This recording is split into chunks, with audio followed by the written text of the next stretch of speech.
Oke,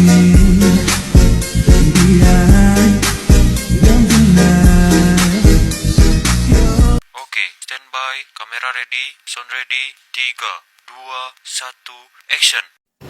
Bismillahirrahmanirrahim. Assalamualaikum warahmatullahi wabarakatuh. Halo semuanya, selamat datang di podcast kita kali ini yang bakal ngebahas topik seru tentang sastra dan strategi belajar mengajar. Nama saya Nazri Ilham, mahasiswa dari Fakultas Tarbiyah Prodi Pendidikan Agama Islam di STT Al-Maralah Al-Ulia. Dan barengan saya mempunyai teman keren yang selalu siap berbagi insight menarik, yaitu Abang Muhammad Firman Maulana. Ya, halo semuanya. Perkenalkan, nama saya Muhammad Firman Maulana. Saya juga mahasiswa dari Fakultas Tarbiyah Prodi Pendidikan Agama Islam di STIT Al-Marhalah Al-Ulia. Nah, seneng banget nih bisa ngobrol bareng di podcast kali ini. Karena kali ini kita bakalan ngulik ya cara-cara kreatif buat ngajarin puisi. Nah, puisi itu kan salah satu bentuk sastra yang paling kalau diajarin dengan cara tepat itu bisa jadi pengalaman yang menyenangkan gitu ya. Jadi stay tune ya. Betul banget. Di sini kita akan membahas gimana sih strategi belajar mengajar atau SBM yang tepat, khususnya buat puisi yang bikin mahasiswa itu gak cuma ngerti makna, tapi juga merasakan dan mengapresiasi keindahan puisi itu sendiri. Nah, bener banget nih ya. Soalnya nggak cuma soal kata-kata nih puisi ya. Kan orang-orang bilang cuma kata-kata indah aja. Nah, padahal itu juga soal perasaan yang ingin disampaikan oleh para penyair. Nah, kira-kira kalau kita sebagai pengajar bisa bikin mahasiswa atau siswa kita sendiri meresapi puisi dengan cara yang fun, yang kreatif, pasti pengalaman belajar itu jadi lebih berkesan. Oke, jadi kita mulai dari dasar dulu nih. Kenapa sih penting banget belajar puisi di kelas? Sering banget kan kita itu dengar keluhan dari mahasiswa yang bilang, aduh, belajar puisi itu susah banget. Itu nggak, Bang Firman? Bener banget. Gue nggak ngerti dah. Tapi sebenarnya puisi itu bisa jadi sangat menyenangkan kalau kita tuh tahu cara yang tepat buat ngajarinnya. Nah, bener banget nih. Karena gini, banyak yang mikir itu puisi itu soal kata-kata yang indah dan makna yang dalam. Padahal kalau kita belajar pakai strategi belajar mengajar yang tepat, puisi bisa jadi topik yang asyik banget buat dibahas. Di kelas, puisi bisa jadi media untuk ngasih pemahaman lebih tentang perasaan, tentang emosi, dan makna kehidupan yang pastinya nggak akan bikin siswa dan mahasiswa itu jadi lebih bosan dalam belajar. Betul, salah satu strategi yang gue itu suka banget ya Bang Firman, itu adalah pembelajaran berbasis masalah atau program based learning gitu ya. Misalnya kalau kita itu ngasih puisi yang punya tema sosial atau emosional, terus mahasiswa diajak untuk berpikir, apa sih makna yang bisa gue ambil dari puisi ini? Jadi mereka itu nggak cuma jadi pendengar pasif, tapi mereka bisa terlibat aktif dalam diskusi. Nah, setuju banget nih. Jadi mahasiswa juga nggak cuma terima penjelasan dari dosen, tapi mereka juga diajak untuk berpikir lebih kritis dan merenung tentang makna yang terkandung dalam puisi. Seperti diskusi kelompok. Diskusi kelompok juga bisa jadi strategi yang oke banget. Mereka bisa saling berbagi pendapat, dan jadi nggak ada satu suara yang dominan, malah bisa memperkaya pandangan mereka tentang puisi.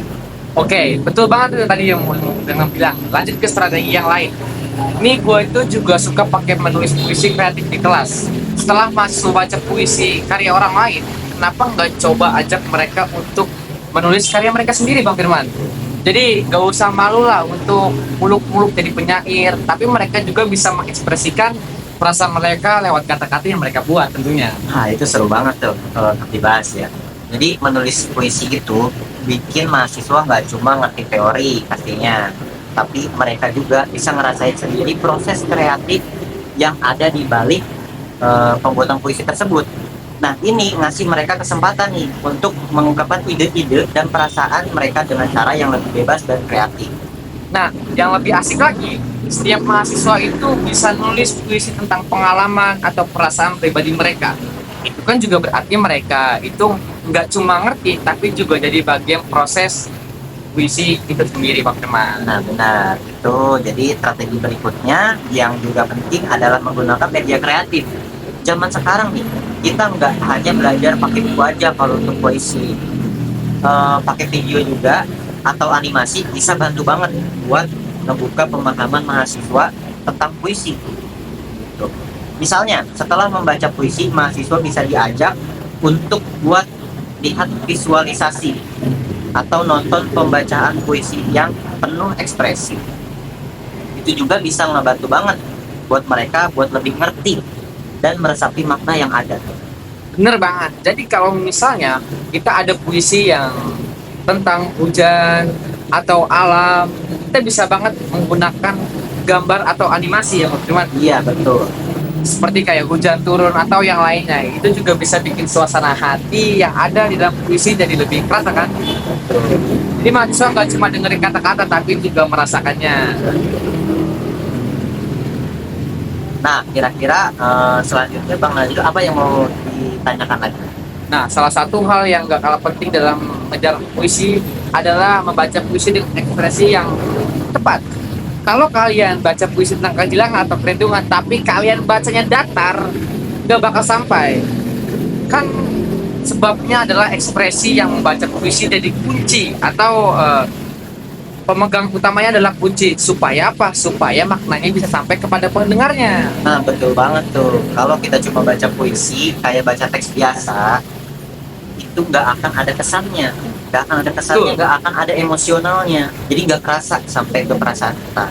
Tapi kalau kita baca dengan penuh perasaan, itu baru terasa kekuatannya. Jadi teman-teman, intinya adalah puisi itu bukan cuma tentang kata-kata indah, tapi juga soal perasaan dan makna yang mendalam. Dengan strategi yang tepat, seperti pembelajaran berbasis masalah atau program learning atau diskusi kelompok dan menulis kreatif, ini kita bisa membuat mahasiswa nggak cuma ngerti puisi, tapi juga merasakannya. Betul. Nah, puisi juga adalah cara untuk mengekspresikan perasaan yang nggak pernah bisa dijelaskan dengan kata-kata biasa. Dan dengan pendekatan yang lebih kreatif dan seru, pastinya kita bisa ngajarin puisi dengan cara yang nggak membosankan. Jadi jangan takut untuk mengajarkan puisi dengan cara yang baru dan mengesankan. Nah, semoga podcast kali ini bisa menambah wawasan kalian tentang bagaimana cara mengajarkan puisi dengan strategi belajar mengajar yang tepat. Terima kasih banget udah mendengarkan dan semoga bisa bermanfaat buat kalian semua. Terima kasih udah dengerin dan sampai jumpa di podcast selanjutnya. See you guys. See you.